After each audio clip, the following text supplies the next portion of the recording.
Let's start with a simple but, rather radical truth. You do not need the Old Testament or the New Testament to understand what Christ taught.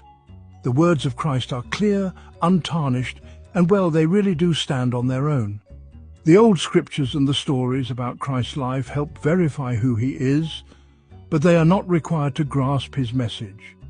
If you want to know God's will, Christ's words are enough. His earliest followers had no Bibles. Most couldn't even read the old scriptures. What they had was the message, passed from person to person, his teachings, his life, and his example.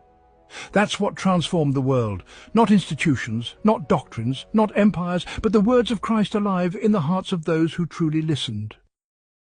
Christ promised that his words would never pass away, even if heaven and earth disappeared. His teachings are the true divine word, alive, powerful, and unchanging.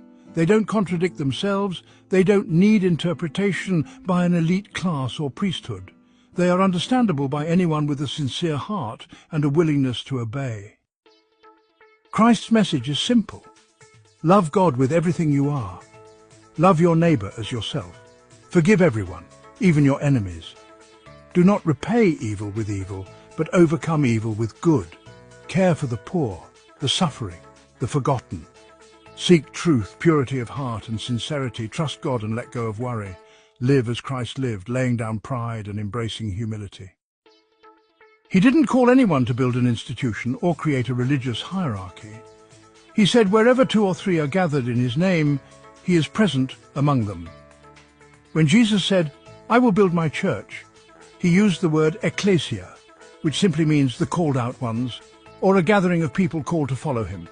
He never meant a religious organization, an empire, or a hierarchy. The true church is not a building, a system, or a tradition. It is anyone, anywhere who hears his words and obeys them. He didn't make distinctions between saints, popes, or priests.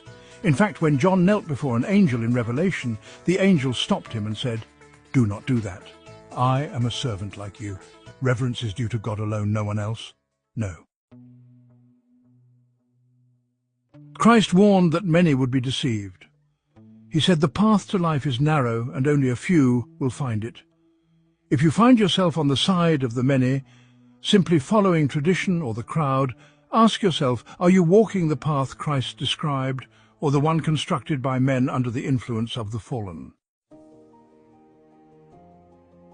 He made it clear, the majority will go astray and false teachers will rise up, even in his name, to lead people away from the truth. And history proves it.